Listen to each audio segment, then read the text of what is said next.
Hello everyone, welcome to History and Culture.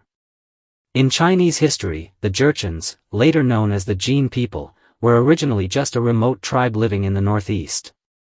Their development was relatively backward, and for many years, they were subjugated by the powerful Liu Dynasty. At that time, the standard of living among the Jurchens was far inferior to that of the Liu people, let alone the then prosperous and flourishing northern Song dynasty. However, a dramatic shift in the political landscape occurred. After the rise of the Jin Dynasty, they successively destroyed both the Liu and the northern Song dynasties, quickly becoming the dominant power in the Central Plains. With their victories in war, the Jin Dynasty instantly inherited the immense wealth accumulated by both the Liu and Song dynasties over hundreds of years.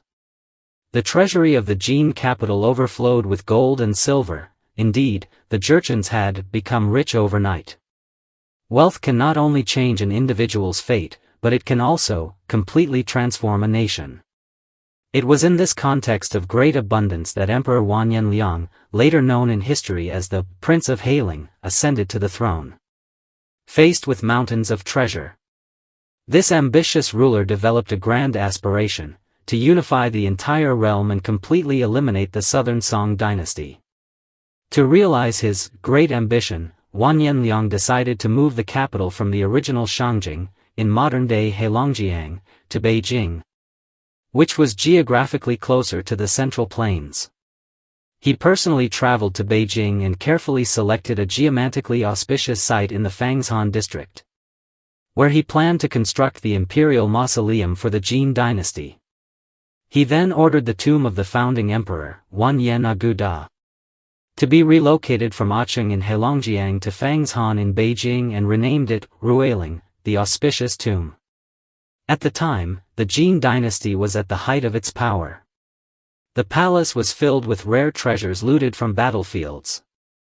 Against this historical backdrop, as the new tomb for the Jin dynasty's founding emperor, the grave goods buried with him were likely extraordinarily abundant.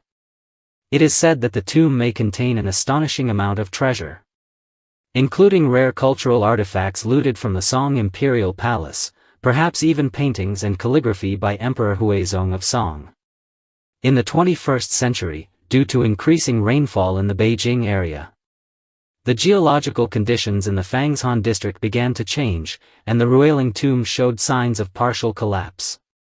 As a result, archaeologists decided to undertake an emergency rescue excavation. Before the excavation, the archaeological team employed the most advanced equipment of the time to conduct multiple surveys of the Ruiling site in Fangzhou. The final conclusion was thrilling: this 1,000-year-old imperial tomb had never been looted. Although the surface structures had long since disappeared, the underground burial chamber remained perfectly intact. After confirming the exact location, the excavation officially began. However, archaeologists encountered a major challenge right from the start. Above the burial chamber lay approximately 200 massive stones, densely packed. The smallest weighed 400 to 500 pounds, while the largest reached 2 tons. To enter the chamber, these heavy stones had to be removed first. The team quickly brought in lifting equipment and, after considerable effort, managed to remove the first layer of stones. But then they discovered a layer of tamped earth, i.e., layers of compacted loess. Once this layer was dug through, they found yet another layer of stones, this time even more numerous and tightly packed. The archaeologists were stunned. It turned out that the Jurchens, in constructing their imperial tombs, employed a very unique and tightly secured structure to prevent tomb robbery. They chose mountainous areas and dug the burial chamber extremely deep, down to the bedrock layer. Then, they chiseled out a giant pit in the rock to serve as a natural underground chamber. After completion, they sealed it layer by layer, first compacted loess, then a layer of massive stones, repeating this process 5 or 6 times, with thick layers of loess between each stone layer. In an era without mechanical equipment, moving so many massive stones would have been nearly impossible for ordinary tomb raiders. This was the fundamental reason why Ruiling had remained untouched for 1,000 years. Archaeologists couldn't help but marvel at the Jin people's precision in tomb construction and their extraordinary efforts in anti-theft measures. It was truly impressive. After painstaking layer-by-layer clearing, the underground palace finally emerged in its entirety before everyone's eyes. With excitement in their hearts, the team opened the intricately carved coffin, adorned with dragon patterns. But to everyone's shock, inside lay only a single, lonely skull, without even the most basic burial goods. The anticipated gold, silver, and treasures, or even the legendary calligraphy and paintings of Emperor Huizong of Song, were nowhere to be found. Such an outcome was entirely unexpected. That the tomb of a once mighty emperor could be so austere was hard for many to believe. Some archaeologists, however, offered reasonable explanations. The construction of Rui Mausoleum happened shortly after the Jin Dynasty had relocated its capital to Beijing, during a period when the political situation was still unstable. The tomb may have been built hastily, without time to arrange for burial goods. More importantly, the remains of Emperor Wanyan Aguda had already been reburied once before, moved from Hongzhang in Heilongjiang to this site, meaning this was a secondary burial. After two long-distance relocations and the passage of time, it's understandable that only a skull remained. Although no gold or jewels were found, the excavation still held great historical value.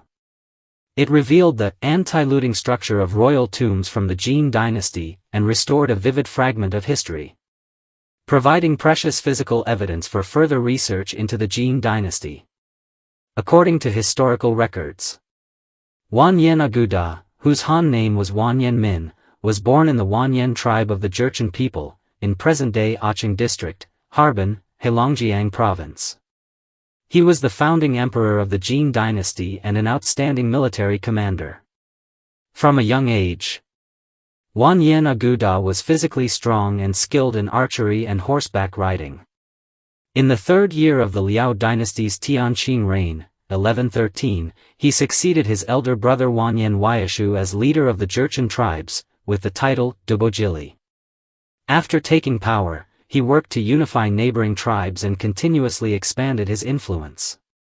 By 1114, he had sworn an oath by the Laolu River to resist the Liu dynasty and soon defeated Liu forces at Ningjiangsu and Chuha Store, amassing an army of over 10,000 soldiers.